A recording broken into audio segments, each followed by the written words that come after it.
Hey everybody, welcome. I'm Janine Wright, editor of Greenhouse Grower. We thought we'd try something new. And so we have our editorial team, senior editor Brian Sparks with me, and our managing editor Julie Hewlett. We thought that every month we'd maybe just get on here, jump on, talk a little bit about some of the topics that we're hearing about, talking with people about in the industry, whether it's growers, suppliers, whoever. And then maybe give you a little sneak preview of some of the stuff we're working on, some of the exciting stuff we have going on at Greenhouse Grower that you might want to check out. So I'll kind of start us off. Story that's really hit close to home for me is the recent story with Royal Flora Holland, the CEO coming on with his video to talk about the energy crisis that's going on over there and how that's affecting greenhouse growers and others in the Netherlands, and that there are greenhouse growers that are possibly not going to be producing anything or really, pulling back on their production because the energy the prices are so much that it's going to cost more to pay for the energy than it is to produce the flowers. And that just hit home for me because when we were in Green Tech, we got a special kind of behind the scenes tour of the flower auction and how it works. And at the time we were watching them sell the ornamentals, and anything they don't sell in that auction gets dumped. So even if a grower, it doesn't matter how much time they spend on it, if it doesn't sell, it gets dumped, and that's in an effort to keep the prices what they need them to be. But they're because people went back to work, they were gardening less, using plants less over there. Some of the prices they were getting on plants were super low, and to me that was just heartbreaking because we all know how much work goes into producing those plants. So this story really hit home for me. Thinking about what those growers are doing and hoping that things get better for them. And, it made me think a lot about, some of the labor things our growers are going through, the input costs, the inflation costs. So, what are you guys hearing in those areas? What are you guys hearing with people you talk to, or stories that have kind of hit home to you? Well, no, Janine, your point about energy prices really made me think. I was at the Indoor Ag Tech Innovation Summit in New York in June. And it's a conference that's focused on the greenhouse vegetable market, the CEA market. It's a very quickly growing market, but right around the beginning of when the show started, there had been a New York Times op-ed that just come out that had talked about, despite the great growth potential of this industry, that energy costs and carbon footprint are going to be an issue the industry is really going to have to tackle in order to maintain long-term success. So kind of what you were seeing there kind of echoes some of the things that we've been hearing on that side of the market as well. Yeah. And I think, some of this stuff has, far-reaching repercussions. Like, Royal Flora Holland does something like $9.5 billion in exports of just produce to other areas. And just thinking about how that's going to affect the food crisis. So you've got the energy problem. Now we may, could it mean food is a little difficult to find in some areas, things like that. It really, has a lot of far-reaching impacts, I think, with some of these things. It's interesting that you mentioned that food can be difficult to find, because that's one of the things that I learned with a recent article I did about gardening in a post-COVID world. One of the trends that we noticed is that people are more and more interested in growing their own food because the pandemic caused this shortage, and people were worried about getting things like potatoes and vegetables, and they just started growing them in their backyard. So if there is a food shortage because of the energy crisis that was mentioned in that video, maybe we're going to see more of that. Maybe that trend is going to continue and expand in the next few months or the upcoming year.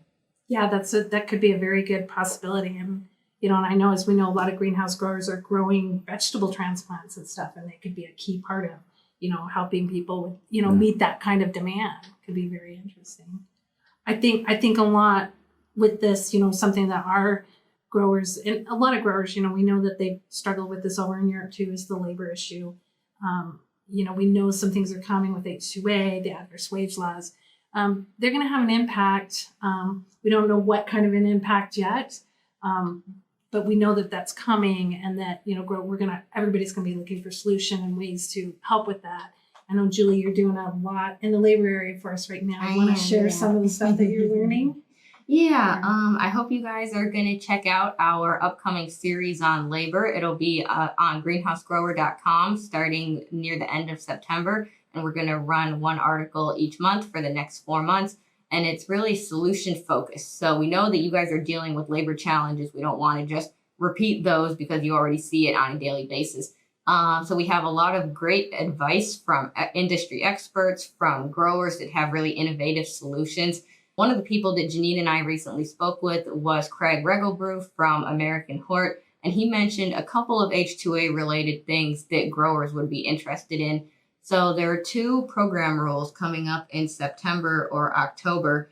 One of them is might have some negative impacts for farm labor contractors. And of course, some growers are choosing to employ their own H2A workers. Others find it easier to work through the FLCs to manage all the rules and regulations and make sure that they're in compliance with this program. So anything that's putting more strict rules on FLCs and how they operate is of concern to growers. So American Hort's doing everything they can to advocate for the hort industry. But, with program rules, you don't know what exactly is in it until it drops. So that's one thing on the list. I think Craig described it as one of the dark clouds that they're keeping an eye on. Another one is the possibility for a higher wage requirement, depending on what task you're completing at the greenhouse. So certain things that the Department of Labor might not consider usual jobs, for example, like farm construction, or something like even driving a truck out to the field and then bringing the crops back into the greenhouse for packaging and things like that. That could be considered outside of their normal job duties, so that could require a higher wage rate than what growers currently pay. Another thing that's upcoming, and this is just the annual review for the adverse effect wage rate, that's coming up near the end of November, but growers are looking to have their budget set by December because they're bringing in their seasonal workers, as early as March. So that's always a tight time constraint because they don't know how much they're going to be required to pay. So it's really difficult to set your budget when there's that much uncertainty going on. So those are a couple things to look out for. So sounds like the fall is full of surprises, which I'm sure we love. That's a good way to put it. Yeah, definitely. I know, Craig and I were talking the other day, and I was asking him some questions on the regulatory end for Grow Executive Summit because we've got the program finalized, and we're just in the process of getting our last few speakers for the program. And he said, yeah, that mid to end of November is going to be a very interesting time with what's going on in labor. So I'm really excited that we are going to try and do some kind of a session, going over some of the things that are going on there, covering some of the regulations. We're also going to have an FLC in to talk about, some of the economics of H2A, and we'll have a couple labor sessions. So I'm really excited for those discussions at Grow Executive Summit. Registration is now open for it. We have the program up on the website. So I'd encourage you to check that out and see if you can join us in December. Go to growexecutive.com and take a look, because I'm really excited about some of the conversations that we're going to have around the summit with the growers and people, attendees that are going to be there.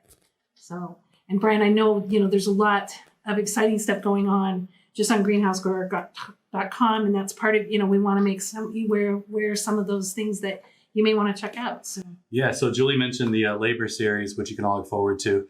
Some of the other things that we're doing as well. As many of you know, we do a top 100 growers list every year. That comes out in our May issue and is posted on our website around the beginning of May. The survey that we do that is used to compile that report also includes a lot of questions about production trends, areas where growers may be shifting from one crop to another, where growers are investing in technology, labor resourcing, and then this year in particular, any trucking or transportation issues that growers are dealing with.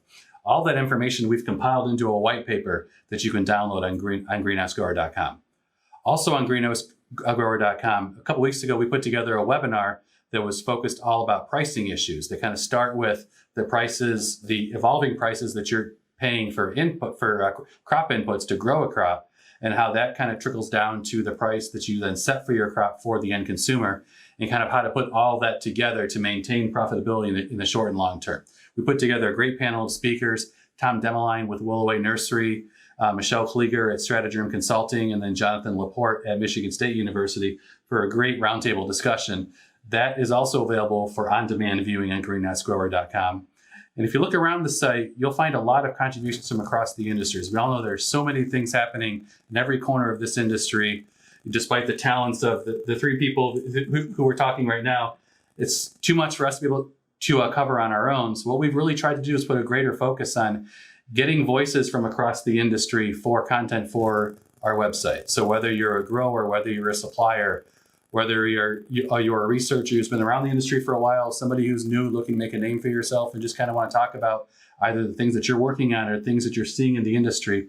We'd love to hear your voice. We have ways that we can, promote the fact that you are providing a valuable voice for your peers from across the industry. So if you want to be a part of that discussion, feel free to reach out to any of us.